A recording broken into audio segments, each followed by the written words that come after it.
It was John Lennon, English singer-songwriter, who said, "Life is what happens to you while you're busy making other plans." In this lesson, we're going to compute the cost difference between different types of insurance.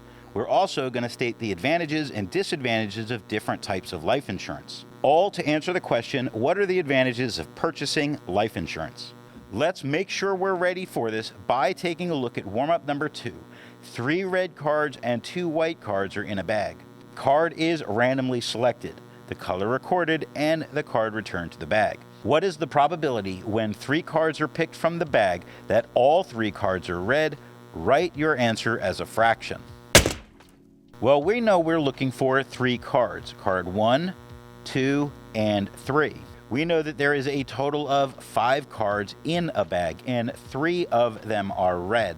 So if this occurs all 3 times, now we are multiplying fractions. So 3 times 3 times 3 is 27, and 5 times 5 times 5 is 125.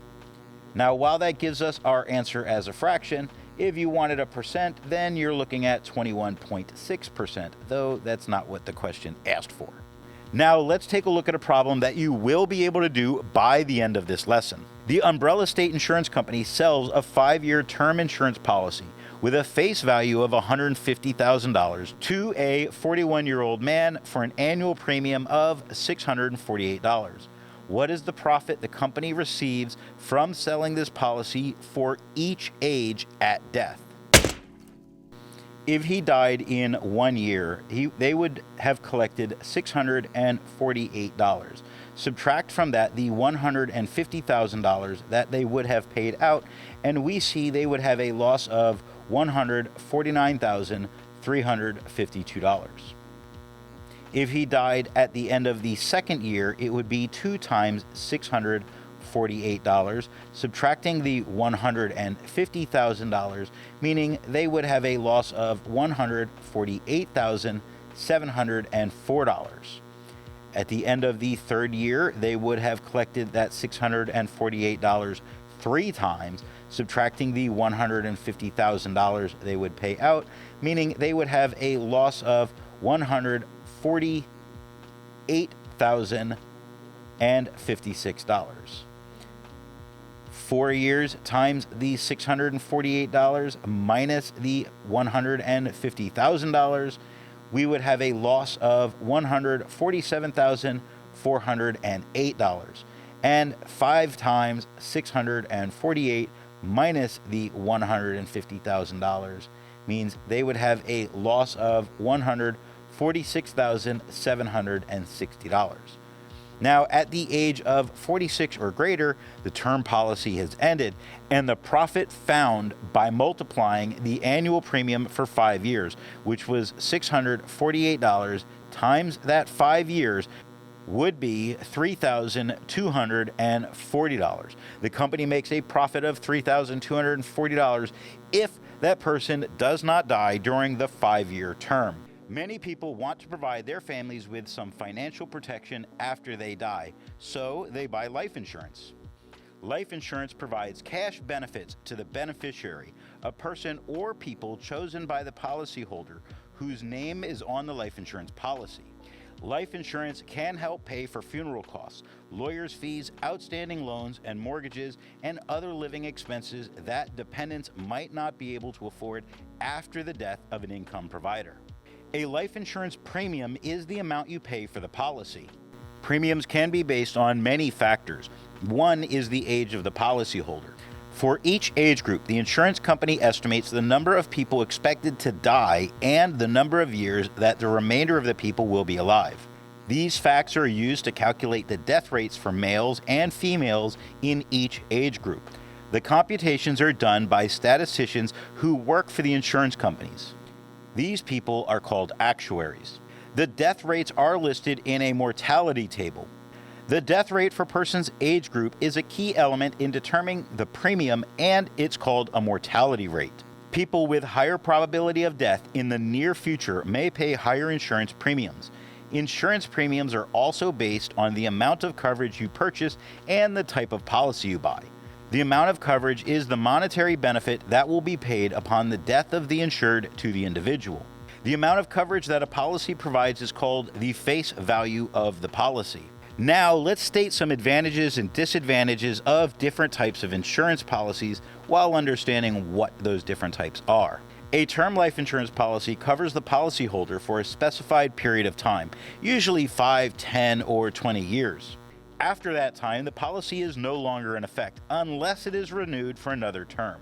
If the policyholder dies during the term, the policy and the beneficiaries receive a settlement from the insurance company. Many people get group term life insurance through their employers. They are covered as long as they work for that employer. A level term insurance policy pays the same monetary benefit over the entire term of the policy. The premiums you pay usually remain level throughout the term. A decreasing term insurance policy pays a decreasing death benefit over time. As a result, has a lower premium than other types of term insurance. This is often purchased by parents who feel their children will need less as they get older, or by couples looking to cover a declining balance on a mortgage. An increasing term insurance policy pays an increasing death benefit as the increasing premiums as the policyholder ages. A permanent life insurance policy covers you for your lifetime or to a specified age. Whole life, universal life, and variable life, which are explained in a minute, are types of permanent insurance. These policies are very complicated. Read carefully before you invest in this type of policy. A whole life insurance policy combines a life insurance policy with an investment feature. Policyholders pay a premium that is divided between the insurance portion and the investment portion. The investment portion has a cash value. As a policyholder gets older, more money goes into the insurance component and less into the investment component.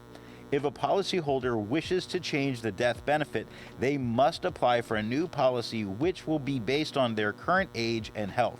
Policyholders pay premiums to guarantee the death benefit. If the policyholder cancels the insurance before their death, they receive the cash value and the insurance is no longer in effect. A universal life insurance policy is similar to whole life insurance. The cash value is used to pay the insurance premium if the policyholder doesn't pay it. But if the cash value is not enough to pay the insurance, the policy lapses. The death benefit will be changed, but if the cash value is not enough to pay the insurance, the policy can lapse.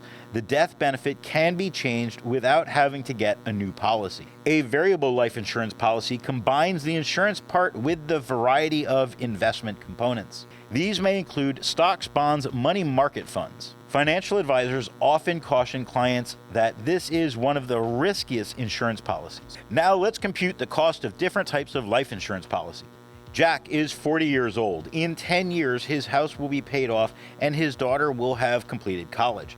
He wants to take out a 10-year term life insurance policy with a face value of $750,000. The monthly premium is $76. What will be Jack's total cost over the 10-year period? There are 120 payments over that 10-year period. Multiplying that by the $76 per month, and we get $9,120. The term policy will cost Jack $9,120. Let's check our understanding by looking at Joan that took out a 15-year term policy with a face value of X dollars. Over the lifetime of the policy, she pays a monthly premium of M dollars. She dies after 16 years. How much will her beneficiaries receive from the insurance policy? Well, if she dies in 16 years and it was a 15-year policy, then the term of that policy has expired, so they will receive $0. Let's take a look at Logan, who purchased a whole life policy with a face value of $100,000 when he was 28 years old. The annual premium was C dollars. He wanted to increase the face value to $250,000, so he had to apply for a new policy. Since his current age is higher and he has some health issues, his premium increased X dollars. Express the percent increase algebraically. The increase is partially due to the increase in face value, but it is substantially affected by the fact that Logan is older and has some health issues. He is a greater risk to the insurance company, so they must charge him more. The new being X dollars minus the old C dollars divided by the old C dollars is going to give us a decimal of change. Multiplying that by 100 will turn that into a percentage. So the percent increase can be represented by X minus C divided by C times 100. Let's check our understanding of that by looking at Gabriella's whole life premium, which increased from $123 to $166 per month when she increased her policy's face value. Find the percent increase to the nearest percent. Well, the new policy is $166. Subtracting the old amount of $123, dividing that by $123. Multiplying it by 100 to turn it into a percent. With that, we are going to get 34.959 and so on. So roughly a 35% increase. If only I could write 35 like a human being. Now, Mario has a universal life insurance policy with a face value of $250,000. The current cash value of the policy is $8,260. If the premium is $97 per month, for how many months can the cash value be used to pay the premium? Well, if he has a cash value $8,260, divide that by $97 per month, we get roughly 85.15 months, which means 85 months. Mathematically, this can be represented by using the greatest integer function, which has its own notation. So 85.15 in greater integer function would give us simply 85. The current cash value could pay 85 months of premium.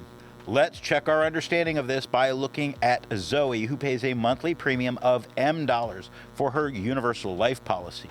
Express algebraically the number of years of premium that could be covered by the cash value of C dollars. We know that she has C dollars, and this is going to be divided by the monthly premium to figure out how many months. But if we multiply that by 12, then we can figure out how many years that is. That as an integer, so put the little boxes giving the greatest integer function. Now, Joe is an insurance agent. Zach, a 45-year-old man, inquires about life insurance policies. How can Joe assess the risk his company is taking on when they offer a life insurance policy to Zach? Joe uses the mortality table for males, which is created by insurance companies' actuaries. The death probability or mortality rate is the probability that a man of a given age will die before his next birthday. Recall that the probability is the number from 0 to 100. It can be expressed as a percent, a fraction, or a decimal. Joe finds the death probability of 0.003732 for a 45-year-old male. This means that there is, on average, a 0.37% chance, about 1/3 of 1%, of a 45-year-old man dying before he reaches 46. Zach's premium rate will be based on his death probability and the type of policy he wants, his overall health, where he lives, and how much coverage he wants. Let's check your understanding by looking at the mortality rate for a certain female elderly. Age is 0.043. A company issues 7,000 people in this category. A company insures 7,000 people in this category. About how many of them will die before their next birthday? Well, there are 7,000 of them, and of that, 0.043 are expected to pass away. So by simply multiplying that, we can find that 301 are expected to die before their next birthday. Now, the umbrella state insurance company sells a 5-year term insurance policy with a face value of $151,000 to a 41-year-old man for an annual premium of $648. What is the profit the company receives from selling this policy for each age at death? The company collects $648 per year for the term policy. If the person dies within the policy period, the company loses a lot of money on the policy. they will have collected much less in premiums than the $150,000 in benefits they would have to pay out. If a person dies after a year of payments, the company's revenue for this policy is $648, and they have to pay out $150,000. So 648 minus the 150,000 means they would be losing $149,352. The profit is negative, showing that there was a loss of $149,352. At year 2, they received another $648, showing they have a loss of $148,704. At year 3, they receive another $648, showing a loss of $148,056. At year 4, they collect another $648, showing that they would be at a loss of $147,408. And at year 5, if they collect the $648 and then they die, they would be at a loss of $146,760. At an age at death of 46 or greater, the term policy is ended, and the profit found by multiplying the annual premium by 5 years. $648 times 5 years is $3,240. The company makes a profit of $3,240 if the person does not die during that 5-year period. Let's check your understanding of this and see an insurance company sells a $100,000 5-year term policy to a female. The monthly policy is $M. If the person dies 17 months after taking out the policy, express the insurance company's profit algebraically. Well, we know that they pay M dollars every single month for 17 months, so this represents how much money they would receive. But subtract from that the amount of the policy, which is $100,000, which means this is how they would figure out what loss they're at. Now, in the 5th example, we witnessed that a company seems to take on a greater risk when they sell a policy. The mortality rates and amount of profit are shown in this table. If the company sold 10,000 of the same policy, what would their expected profit be for the 10,000 policies? Notice the sum of the probabilities in the table is 1. The expected value is the expected profit based on probabilities. So negative 149,352 times 0.0026 plus a negative 148,704 times 0.0029 plus, and those multiplied, and those multiplied, and those multiplied, and those multiplied. When all of those are multiplied and added up, we get 866.4024. The expected profit per policy is about $866.40. This is an average. It cannot occur for one policy. If the company sells 10,000 policies, on average, it will earn $866 per policy. So multiplying that by 10,000 gives us $8,664. The expected profit is $8,664 for these 10,000 term policies. Let's check our understanding of this by expressing the expected profit algebraically for the mortality table. This means we're looking at 0.7 times x plus 0.1 times y plus 0.2 times p. And that's all there is to writing this algebraically.